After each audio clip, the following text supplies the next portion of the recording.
I'm Emma Camp. I'm joined by my colleague Mary Julia Koch. We both wrote articles recently about gold medal winning figure skater Alysa Liu. We both love her, and so we decided to have a chat about her and what she represents for Gen Z. So I can't stop watching clips of Alysa Liu's performance on Thursday. Oh, neither can I. I mean, she's radiating joy. Well, we watched it live together. We did watch it live in the office. I was watching it live on my computer, and you went up to join me, and we were watching her, and I think I was like, every time she would jump up in the air, I would like hold my breath, and then she hit it, and it was so good, and she had this like big smile on her face. It was awesome. I was like, I think afterward, I was like, I need to lay down. What stood out from it was that in contrast to so many performances in the Olympics, in ice skating in particular, she didn't look like she was struggling. She didn't look like she was, under overwhelming pressure. She was having a good time. She was having the time of her life. Literally right before the scores came in, she said to her coaches, like, oh, that performance was better than any score I could have gotten, which is like, what a class act. She both represents what it means to work hard, but also to play hard. Yeah, and there's a quote that stuck out to me in the lead up to the Olympics when she was practicing her triple axel. She kept falling to the ice, pounding on the ice again and again, and every time she said, one more time, let's try again.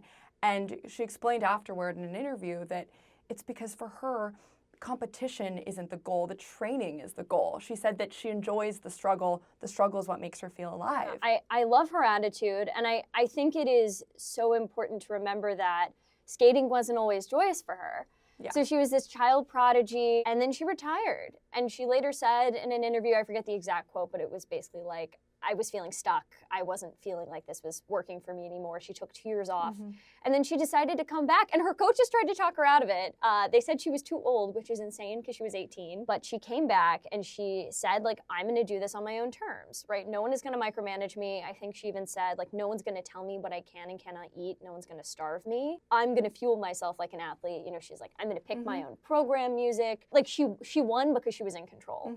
And I think that's such a powerful message for a sport that often thrives on like very young, easily manipulated athletes. Her example will fundamentally change not only figure skating, but the Olympics. Totally. I mean, it's about avoiding burnout. I think figure skating is becoming a sport for adult women again. The silver medalist, Kaori Sakamoto, I want to say she's 26. Amber Glenn is 25. And I think that isn't because the women in their mid-20s are like suddenly discovering how to do quadruple jumps. It's because of very deliberate changes in the sport, primarily to raise the minimum age for being in the Olympics in figure skating to 17. It was 15 previously. Yeah, the point you made about burnout, it's not just elite competition.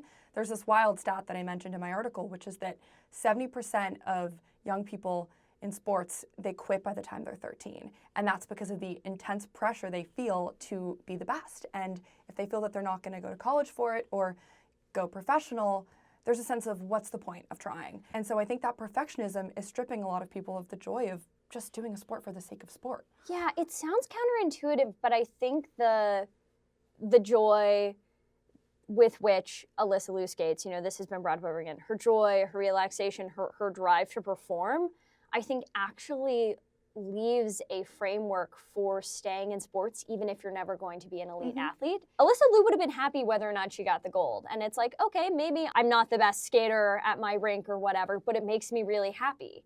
And I think it leaves this framework for people to do things that make them happy whether or not they're the best at it. I think another point we should discuss on the Alysa Liu front is the backlash that she's seen from the left online, where people are saying a counterintuitive backlash, or it's like a backlash to the fact that there isn't a right-wing backlash. Yes, people are saying conservatives will be furious once they realize that Alysa Liu is woke. There was a photo posted by Amber Glenn of she and Alysa Liu. The line was, they hate to see two woke bitches winning. Shocker, a 20-year-old UCLA student. Who cares? Right? And I think that has largely been the reaction from the right. She said and I don't that care. She's participated in protests in the past, that she thinks that immigration is an important thing. Obviously, her father's a Chinese immigrant. I get that.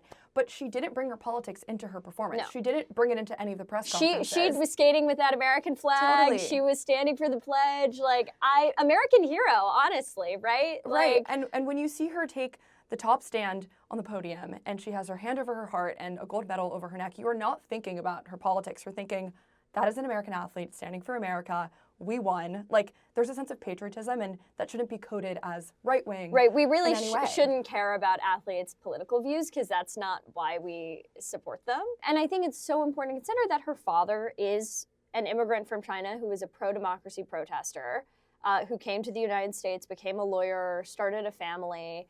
And, you know, contrasting Alysa with, say, Eileen Gu, who was successfully bought out by the CCP, the Chinese government tried to recruit Alysa to skate for them in 2022. And her dad was like, hell no. Part of what makes Alysa Liu this, like, incredible, I think, patriotic figure is all that her dad went to become an American. And you know, she is far from the only U.S. figure skater whose parents survived communism. All 3 of the men's skaters are children of Soviet-born figure skaters. There's been a very long trend of immigrant parents, particularly Asian Americans, going into figure skating. These children of immigrants make our country great, and their parents make our country great. So I want to show you this letter that's going viral right now.